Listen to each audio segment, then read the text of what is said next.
Hello friends, कैसे हैं आप सब। मैं आशा करती हूँ आप सब बहुत अच्छे होंगे, अपना और अपनों का बहुत अच्छे से ख्याल रख रहे होंगे। व्लॉग अब्रॉड चैनल पर मैं अंशुल आप सभी का स्वागत करती हूँ। आज तारीख है 21 जनवरी की और दिन है शनिवार का। तो शनिवार को ज्यादातर लोग जो मेरे व्लॉग्स देखते हैं उनको पता है, या तो मैं किसी के घर इनवाइटेड होती हूँ या मैंने किसी को इनवाइट किया होता है। तो आज हमारे घर में इनविटेशन है। तो मेरे घर गेस्ट आने वाले हैं, तो मैं अभी सुबह में नेस्टो गई थी। वहां से जो सारी चीजें बनानी है वो सारी चीजें खरीद कर लेकर आई हूँ। तो वो मैं आप लोगों को नहीं दिखाऊंगी, पर हाँ, अगर गेस्ट आते हैं तो मेरा क्या तरीका है काम करने का, उससे रिलेटेड मैं आज आप लोगों से ब्लॉग शेयर करूंगी। क्योंकि कई बार जब अपन इंडिया में रहते हैं तो अपने पास तो बहुत हेल्प रहती है ना, कि बाई से ये करा लो, अपने घर के स्टाफ होते हैं तो उससे किसी से सब्जी कट करा लो, कुछ करा लो। पर यहाँ जब हम अकेले रहते हैं तो मैं कैसे काम करती हूँ जिससे मुझे लगता है कि मेरा काम थोड़ा इजी हो जाता है, वो ट्रिक्स मैं आप लोगों के साथ शेयर करूंगी। और मैं आज मिक्स वेज भी बनाने वाली हूँ और भी सारी चीजें बनाने वाली हूँ, पर मिक्स वेज बनाने वाली हूँ। तो मेरा क्या तरीका है मिक्स वेज बनाने का वो भी शेयर करूंगी। तो वीडियो एंड तक देखिएगा। और अगर यहाँ तक आपने मेरा वीडियो देखा है और वीडियो पर नए हो तो वीडियो को लाइक भी कीजिएगा, और वीडियो पे नए हैं तो सब्सक्राइब भी कीजिएगा। तो चलिए वीडियो कंटिन्यू करते हैं, और मैं क्या क्या सारी चीजें बना रही हूँ वो भी आप लोगों को बताती जाऊंगी। जब भी आपके पास ज़्यादा काम हो तो किचन के फ्लोर पर आराम से बैठकर काम कीजिए। और ये मैं आपको दो बड़ी प्याज दिखा रही हूँ। मैं इतनी बड़ी प्याज हमारे यूज़ के लिए नहीं लेके आती हूँ। तो आज सुबह जब मैं गई थी सब्जियाँ खरीदने के लिए, मैं तभी ये बड़ी प्याज लेकर आई हूँ। क्योंकि हमें पता होता है ना हमें कितनी चीज़ें बनानी है। तो उस हिसाब से मैं अदरक छील रही हूँ अभी, और फिर लहसुन छील लूँगी, और प्याज भी। इससे क्या होता है, अपन पहले से ही डिसाइड कर लेते हैं ना क्या क्या चीज़ें बनानी है, तो अपन को पता होता है उसके लिए कितना क्वांटिटी अदरक लहसुन और प्याज लगेगा। तो आप एक साथ छील लो आराम से बैठकर इत्मीनान से। तो आप ना काफ़ी मतलब रिलीव्ड रहता है। मतलब मेरा ये पर्सनल एक्सपीरियंस है। आप लोगों का भी कोई अगर ट्रिक हो तो मुझे कमेंट बॉक्स पे ज़रूर शेयर कीजिएगा। और अब मैं लहसुन छीलने के बाद प्याज छील रही हूँ। और ये जो प्याज का ऊपर वाला हिस्सा होता है ना, ये मैं ज़्यादातर डीपली कट करके निकालती हूँ। ऐसा बोलते हैं उससे सब्जी में कड़वाहट नहीं आती है। तो और ये ट्रिक मैंने संजीव कपूर जो शेफ़ हैं उनसे सुनी थी, तो इस वजह से मैं ऐसा करती हूँ। तो अब मैं प्याज भी छील लेती हूँ, और इन सबको ना मैं एक प्लेट में रख रही हूँ जो आप लोगों को दिख नहीं रही है अभी, उसमें रख रही हूँ। और फिर इसको धोकर ही इसका यूज़ करूँगी। और प्याज इतनी तीखी थी, मुझे लग रहा था मटर छीलने के पहले मुझे प्याज नहीं छीलनी चाहिए थी, और मेरा आईलाइनर भी फैल गया है, इतने ज़्यादा आंसू आए हैं। फिर मैं क्या करती हूँ, हाँ मैं आप लोगों को वही दिखा रही हूँ कि देखिए नीचे प्लेट है, मैं उसमें मटर रख रही हूँ, नहीं तो कहीं आप लोगों को ये ना लगे कि मैं ज़मीन पे डायरेक्ट रख रही हूँ। तो अभी मटर छीलो और वो दो चार उचट के इधर उधर ना गिरे, ऐसा तो होता ही नहीं है। फिर मैंने ये किया कि मटर की जो पॉलीथीन थी वो उसमें मैंने सारा कचरा डाल दिया। उससे आँखों में ना प्याज लग भी कम रही थी। मुझे तो ऐसा लगता है पूरा जो तीखापन होता है प्याज का वो उसके छिलके में ही होता है। अब मैं मटर भी छील लूँगी। एक साथ अगर काम करो ना आप बैठ के तो ज़्यादा इजी रहता है। और क्योंकि मैंने बनानी थी मिक्स वेज दाल, गाजर का हलवा मैं पहले ही बना चुकी थी, तो इसलिए मैं यहाँ पर बैठकर सारी पहले मटर छील लिया मैंने। अब आलू कट करके मैं पानी में डाल रही हूँ। क्योंकि आप सबको पता है कि अगर आलू अगर हम ऐसे ही रखेंगे तो वो काले हो जाते हैं। और साइड में आप मेरा छोटा वाला ट्राइपॉड भी देख रहे हैं जिसको मैं अब फोल्ड करके साइड में रखूँगी। जब आप व्लॉग बनाते रहते हैं तो ध्यान में नहीं रहता कि कौन सी चीज़ कहाँ पे पड़ी है। तो वही है। और गाजर भी मैंने छील ली थी जब गाजर का हलवा बनाया था तभी। तो अब गाजर भी मैं चॉप कर लेती हूँ। फिर शिमला मिर्ची भी चॉप करूँगी, और फूल गोभी भी। अरे हाँ, मैंने ये तो बताया ही नहीं मैंने क्या क्या डाला था अपनी मिक्स वेज में। तो मैंने डाले थे मटर, गाजर, शिमला मिर्च, आलू, फूल गोभी और पनीर। क्योंकि हमारे यहाँ जो गेस्ट आए हैं उनको पनीर के बिना उनको नहीं चलता है। तो पनीर की सब्ज़ी ज़रूर होनी चाहिए। और सबसे अच्छी बनी भी थी, मतलब हम लोग तो ये खा चुके हैं ना, तो सबसे अच्छी बनी भी यही थी मिक्स वेज। वैसे दाल हर बार अच्छी बनती है, पर पता नहीं क्यों इस बार दाल में उतना अच्छा टेस्ट नहीं आया था। और ये क्लिंग फॉइल चिपकी रहती ना फूल गोभी, तो मैं हमेशा जितने फ्लोरेट्स की मुझे ज़रूरत होती है ना, मैं उतने निकाल लेती हूँ और बाकी फिर उसी क्लिंग फॉइल में मैं रोल करके रख देती हूँ। मैं खुद से अपने घर में क्लिंग फॉइल लाने के चक्करों में नहीं रहती हूँ। मुझे लगता है जितना कम प्लास्टिक यूज़ किया जाए उतना ही बेहतर। और जब सुपरमार्केट वाले ऑलरेडी आपको क्लिंग फॉइल दे रहे हैं तो उसको रीयूज़ कर लेना चाहिए। फिर सारी सब्जियां चॉप करने के बाद अब मैं पनीर भी चॉप कर रही हूँ। मतलब मैं आप लोगों को ये बताना चाह रही हूँ कि जैसे आपको पता है कि आपको क्या क्या चीज़ें चॉपिंग करनी है, तो आप इत्मीनान से बैठकर सारी चीज़ें चॉप कर लीजिए।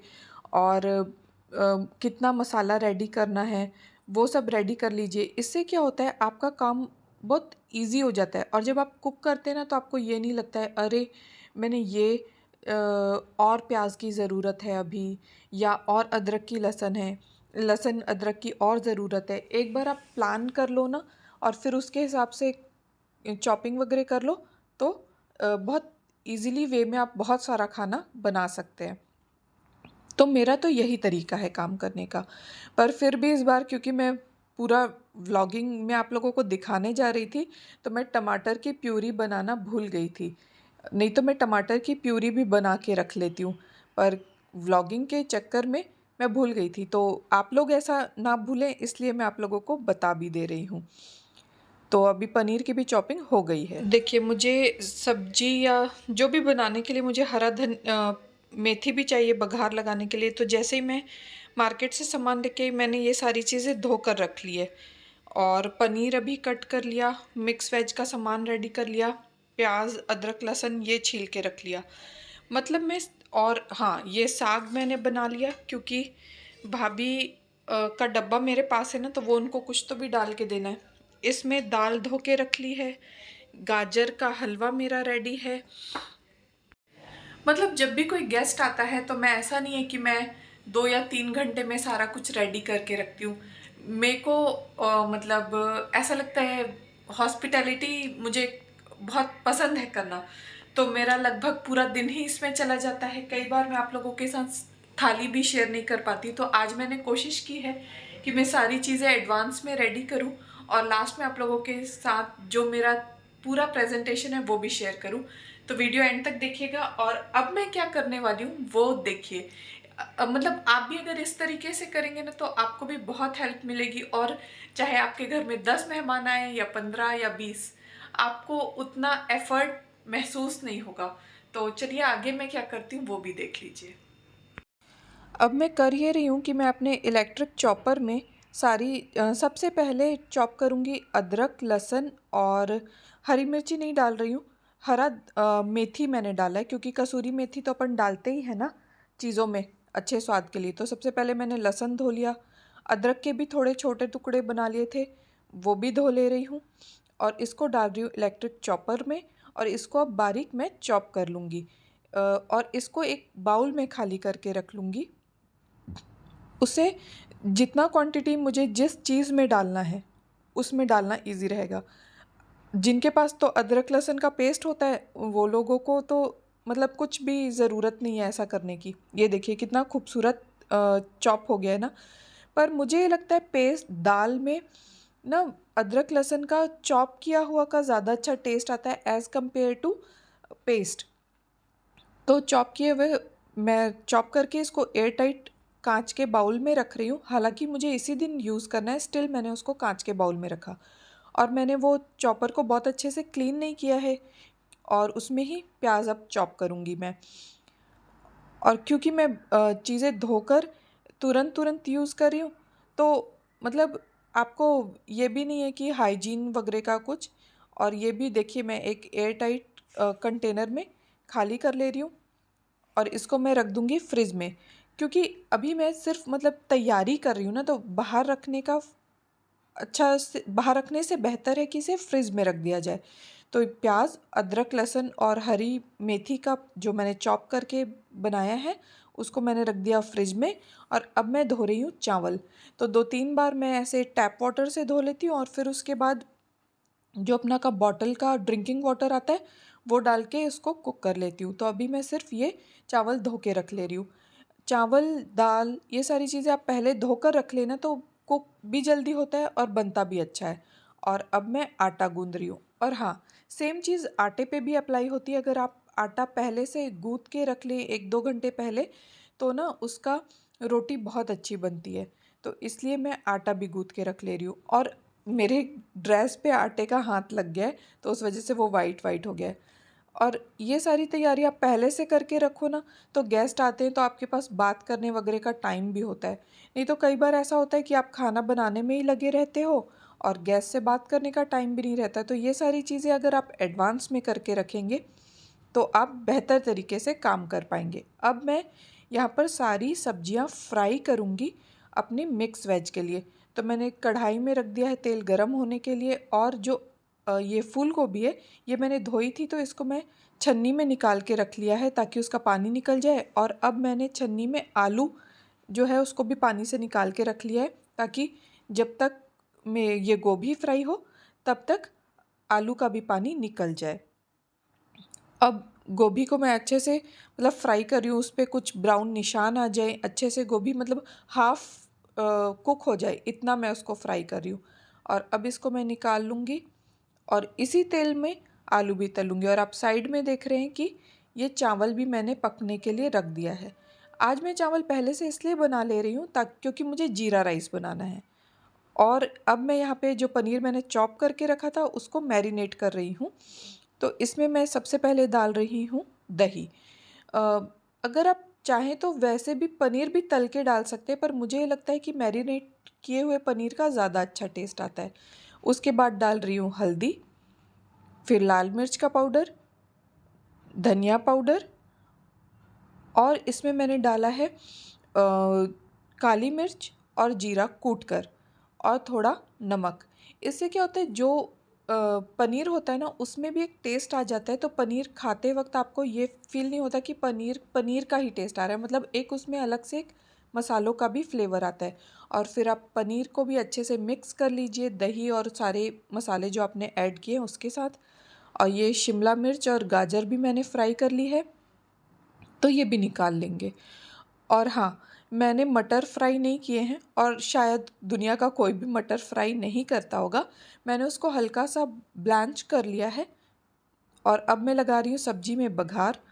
तो जीरा डाल दिया, उसके बाद डाल रही हूँ अदरक, लहसुन, हरी मेथी का जो चॉप किया हुआ है वो, और प्याज। जितना प्याज मुझे डालना था वो मैंने डाल दिया है। और दाल को मैंने सीटियाँ लगाई ना तो कुकिंग रेंज पे दाल का स्टेन आ गया है, तो वो आप लोगों ने इग्नोर करना है। मसाला सिक गया था तो अब मैं टमाटर की प्यूरी डाल दी है इसमें। और अब अध सिके मसाले में डाल रही हूँ हल्दी, धनिया का पाउडर और लाल मिर्च का पाउडर। मैंने हरी मिर्ची किसी में भी यूज़ नहीं की है, पर हरी मिर्ची आप चाहें तो डाल लीजिए। मसाला सिक गया था, फिर मैंने डाला है इसमें पनीर। और जो भी दही जिस डब्बे में थोड़ा बहुत छपा हो वो भी आप अच्छे से इसमें डाल दीजिए। दही का वैसे भी ना ऐसे बहुत अच्छा फ्लेवर आता है जब आप सब्जी में, मसालेदार सब्जी में दही डालते हैं तो। अब इसको अच्छे से मिक्स कीजिए और इसको भी अच्छे से मतलब हमें सेकना है, क्योंकि दही कच्चा है। अगर आप इसी स्टेज पे सारी सिकी हुई सब्जी भी डाल देंगे ना तो वो दही का कच्चा टेस्ट आएगा। बस मैं इस स्टेज पे डाल रही हूँ ब्लांच किए हुए मटर, और इसको 2-3 बार हमने सेका है। फिर उसके बाद मैंने इसमें सारी तली हुई सब्जियां डाली हैं। अभी भी ये तैयार नहीं हुआ है, इसको हमें और सेकना है, ढककर बार बार पकाना है, वरना आलू जो अपने हाफ डन किया था ना वो पूरी तरीके से पकेगा नहीं। और साइड में दाल के बघार भी मेरा सिक रहा है। दाल का बघार मैंने लगाया था घी में, और उसमें थोड़ी लौंग और ज़ीरा डाला था। तो खाना रेडी है, गाजर का हलवा, मिक्स वेज, दाल और जीरा राइस। लास्ट में फाइनल टच में तो हम सब धनिया डालते ही हैं। और ये है हमारी थाली। ज़्यादा खूबसूरत नहीं है पर यही थी। और हम सब मिलके खाना खा रहे थे, बातें कर रहे थे। अंकल खाना खाकर लेट भी गए थे, वो बेडरूम में थे। फिर उसके बाद हम सब ने चाय पी, गाजर का हलवा खाया, और फिर अंकल भी आ गए थे। और फिर बच्चे यहाँ पे मस्ती कर थे, उनके भी सोने का टाइम हो गया था। तो उन लोगों को मतलब एक खुमारी सी चढ़ गई थी। बहुत अच्छा टाइम स्पेंड हुआ। कैसा लगा आप लोगों को मेरा आज का व्लॉग मुझे कमेंट में ज़रूर बताइएगा। मिलती हूँ आप सभी से अपने नेक्स्ट वीडियो में। Till then keep shining and keep smiling. मासलामा।